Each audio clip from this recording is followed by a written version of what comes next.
আসসালামু আলাইকুম রহমতুল্লাহ ওবরকাত। খুব জরুরিভাবে দেশবাসী সহ মিডিয়া এবং প্রশাসনের, বিশেষ করে সরকারের দৃষ্টি আকর্ষণের জন্য এই বিশেষ বার্তা। আমরা দেখতে পাচ্ছি গত 18 তারিখ থেকে আজ পর্যন্ত ঘটে যাওয়া দাওয়াতের মেহনতে টঙ্গী বিশ্ব ইজতেমাকে কেন্দ্র করে হেফাজতের পক্ষ থেকে, হেফাজতের যারা সমর্থক তারা বিভিন্ন স্থানে নিজামুদ্দিন অনুসারী মাওলানা সাদ সাহেবের অনুসারীদের উপরে গত 3 দিনে 500-এর উপরে সিরিজ হামলা চালাইছে সারা দেশে।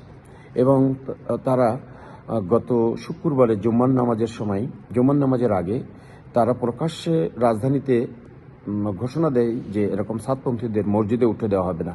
তার ফলশ্রুতিতে তারা বিভিন্ন মসজিদে বাংলাদেশের এবং মাদ্রাসাতে আক্রমণ করতেছে এবং মসজিদে নামাজরত অবস্থায়, কোরআন পড়া অবস্থায় বিভিন্ন নিরীহ সাতপন্থীদের উপর আক্রমণ করে তাদেরকে মারধর এবং নির্যাতন করতেছে।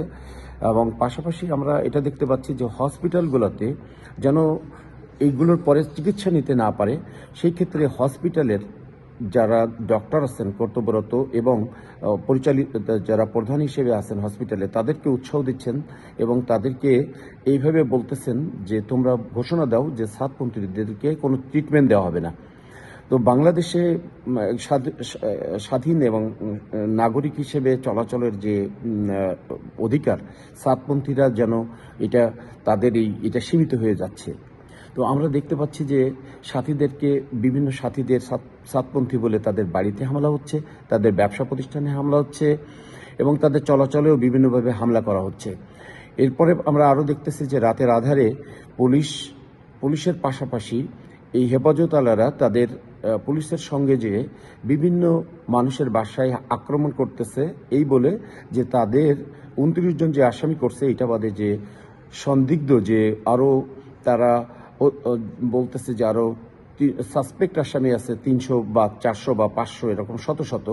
এইভাবে বিভিন্ন মানুষকে বাসায় বাসায় রাতের বেলায় তাদেরকে গ্রেপ্তারের লক্ষ্যে তাদের বাড়িতে তাদের মহিলা এবং নারীর উপরে হামলা চালাচ্ছে। এবং এক্ষেত্রে আমরা দেখতে পাচ্ছি যে পুলিশ বাহিনী সরাসরি হেফাজতকে উৎসাহ দিচ্ছে। আমি সুনির্দিষ্টভাবে বলতে চাচ্ছি যে সদরপুর থানা ফরিদপুর অঞ্চলের ভারপ্রাপ্ত কর্মকর্তা মোতালেব হোসেন সম্প্রতি তার একটা ভিডিও ভাইরাল হয়েছে এবং সেখানে উনি স্পষ্ট বলতেছেন যে সাতপন্থীরা আর বাড়িতে থাকতে পারবে না এবং তারা এলাকাতেও থাকতে পারবে না, তাদেরকে বাংলাদেশ ছেড়ে চলে যেতে হবে, যেটা খুবই দুঃখজনক। একজনের মতাদর্শ যে কেউ পালন করার বা লালন করার ক্ষমতা রাখে দেশের সংবিধান অনুসারে। তো আমরা দেখতে পাচ্ছি দেশের সাংবিধানিক অধিকারকে ক্ষুণ্ণ করা হচ্ছে। এই অবস্থায় সব ক্ষেত্রে বলবো না, কোনো কোনো ক্ষেত্রে এটা বেশিরভাগ ক্ষেত্রে এরকম ঘটছে, কিন্তু কোনো কোনো ক্ষেত্রে আমরা সহায়তাও পাচ্ছি প্রশাসনের পক্ষ থেকে। যেমন ঢাকা পুলিশ কমিশনার খুব সুন্দরভাবে সুস্পষ্টভাবে তার বক্তব্য প্রদান করেছেন এবং উনি সবাইকে আইন শৃঙ্খলা মেনে চলার জন্য আহ্বান জানাইছেন। এবং পাশাপাশি আমরা সেনাবাহিনীর খুব ভালো ভূমিকা দেখতেছি যে যারা হেল্প করতেছে, কিন্তু বেশিরভাগ ক্ষেত্রেই পুলিশের পক্ষ থেকে আমাদেরকে অসহযোগিতা করা হচ্ছে।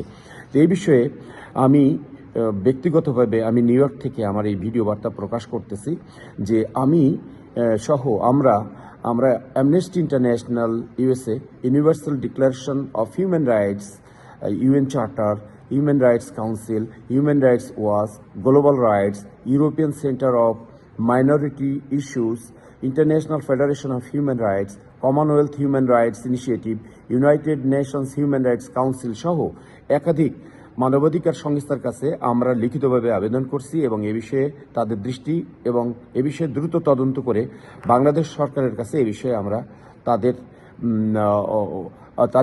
তাদের মাধ্যমে সাহায্য চাচ্ছি, যেহেতু সরকারের পক্ষ থেকে আমরা কোনো সাহায্য পাচ্ছি না।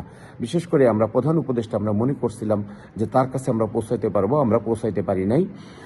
আমরা জানি যে মাননীয় প্রধান উপদেষ্টা এবং সেনা প্রধান ওনারাই শুধু আন্তরিক। এই সরকারের মধ্যে ধর্ম উপদেষ্টা এবং স্বরাষ্ট্র উপদেষ্টা সরাসরি হেফাজতের হয়ে কাজ করতেছে এবং তারা আমাদেরকে সম্পূর্ণভাবে আমাদের পুরো এই দাওয়াতের কার্যক্রম সহ ধ্বংস সহ এবং সাধারণ জীবনযাত্রায় সাধারণ মানুষদের জীবনযাত্রা যেন ব্যাহত হয়, নষ্ট হয়, সামাজিকভাবে যেন তারা হেয় হয়, তাদেরকে প্রতি পদে পদে বাধার সৃষ্টি করে, এভাবে তাদেরকে উস্কে দেওয়া হচ্ছে।